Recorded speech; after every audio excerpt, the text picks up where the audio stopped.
uma das coisas que o EdSurge faz nas reuniões que vocês fazem com professores é mostrar para os professores uma série de produtos de tecnologia educacional e eles avaliam esses produtos. O que são as principais coisas que vocês têm aprendidos com essas avaliações de professores que podem ser dicas para os empreendedores que estão aqui? Como é que um produto bom com tecnologia atrai professores?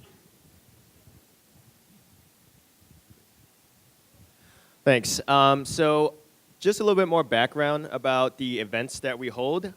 We organize events where we invite 30 startups and about 600 teachers from a city's school district to come together to really check out some of the products that the companies have.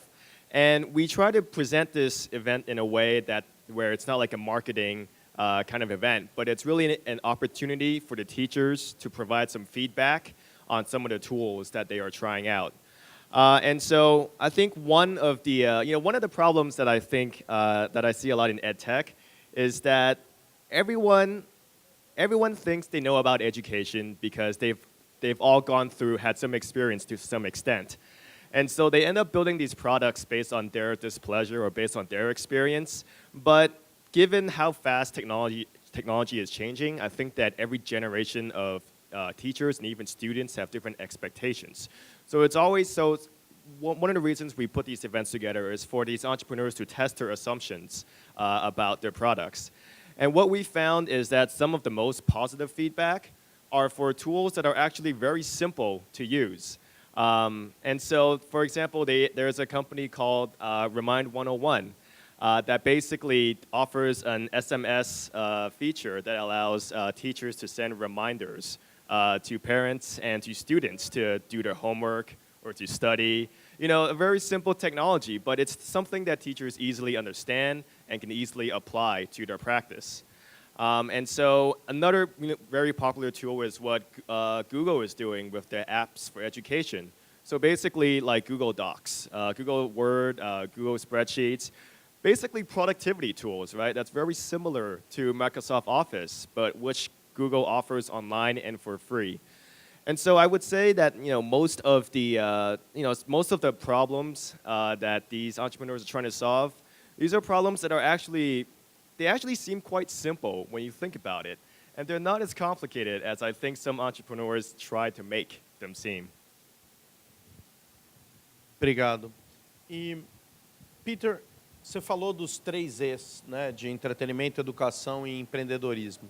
E um dos trabalhos fortes da Rovio tem sido fazer crescer o empreendedorismo na Finlândia, com o Sludge e tal. Queria que você falasse um pouco o que vocês aprenderam com esse movimento na Finlândia e o que pode ser útil como principais lições, não pelo lado da educação, que para vocês é novo, mas do lado de empreender, onde vocês fizeram tanto sucesso até agora.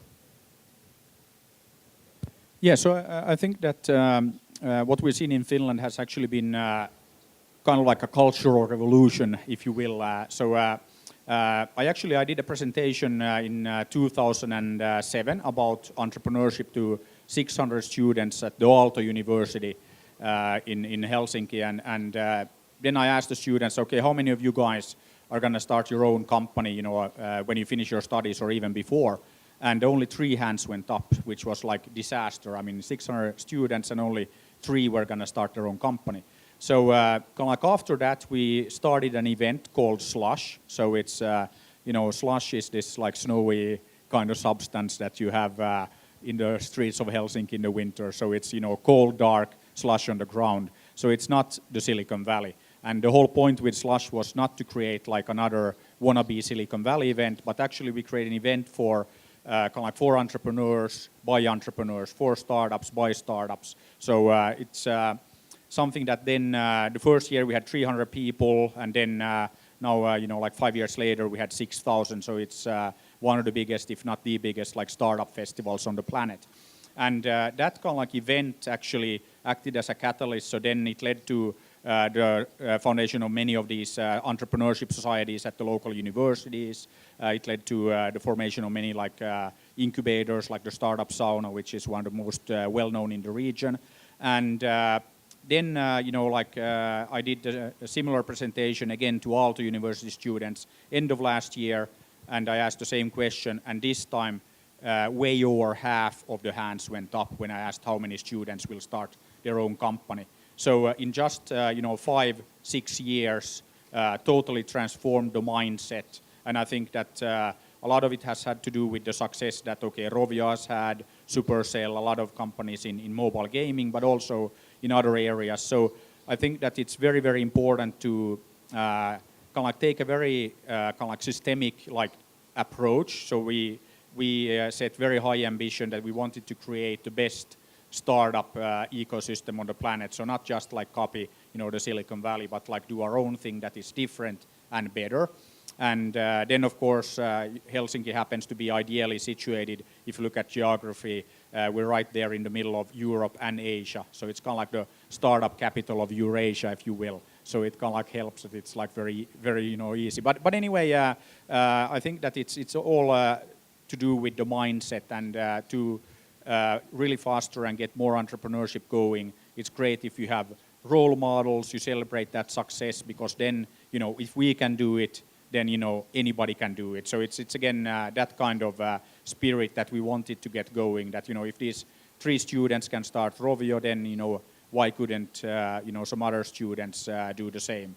So I think role models very, very important. Queria agradecer Tony e Peter. Pedir